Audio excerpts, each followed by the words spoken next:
ఆలోచించే వాళ్ళు ఎలా ఆలోచిస్తారు అంటే, నేను ముస్లింలతో పనిచేస్తానని చెప్పాను కదా చాలాసార్లు. వాళ్ళు అడిగే ప్రశ్న ఇదే, ఇమ్మానియల్ అని పేరు పెడతాన్నారు, పెట్టలేదు, యేసు అని పెట్టారు కదా, ఆశ్చర్యకరుడు అని పేరు పెట్టలేదే అంటే, లిటరల్గా ఆలోచించటానికి క్రైస్తవ దృక్పథానికి ఉన్న తేడా. నిజానికి యేసు అన్న పదము కూడా అది మనకు గ్రీకు లాటిన్ భాషల నుంచి వచ్చింది.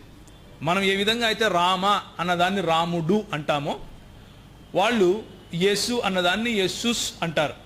అంటే పుంలింగానికి ఆఖరిన సా కలుపుతారు భాషలో.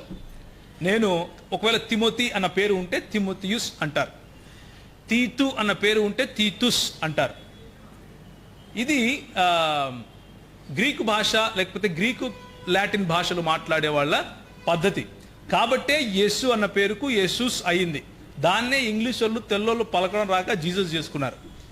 ఎందుకంటే జర్మనీ భాషలో వాడే వాళ్ళలో యా అన్న పదం లేదు, జా అన్న పదమే ఉంది. అంటే నాలుక కొంచెం కలిపి జా లాగా పలుకుతారు.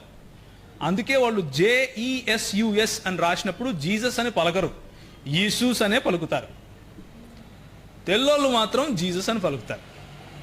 అది వాళ్ళకున్న సమస్య, పేరులో ఉన్న సమస్య కాదు. యేసూస్ అనే పలుకుతారు.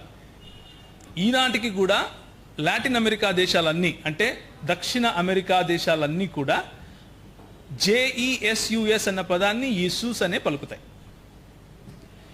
నిజానికి ఆ పదము అరమాయిక్ భాషలో యెహోవా అని అంటారు, లేకపోతే హెబ్రీ భాషలో కూడా యెహోవా అని అంటారు. యెహోవా పంపిన రక్షణ అని అర్థం. ఏదైతే పాత నిబంధన గ్రంథంలో యెహోషువ అన్న పేరు ఉందో అదే యేసు ప్రభు పేరు.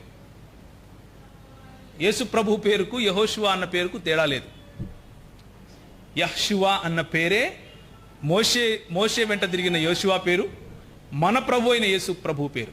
రెండిటికి అర్థము ఒకటే. యెహోవా పంపిన లేకపోతే యెహోవాయే రక్షకుడు అన్న అర్థం దానికి. ఇప్పుడు కీర్తనల గ్రంథానికి వెళ్దాం.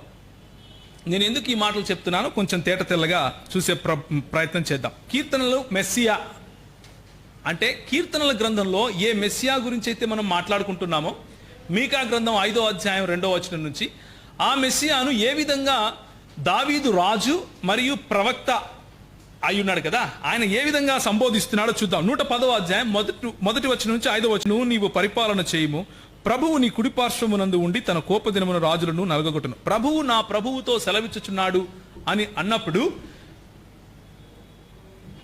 హెబ్రీయులు లేకపోతే యూదులు ఇందులో బహుళత్వం చూశారు.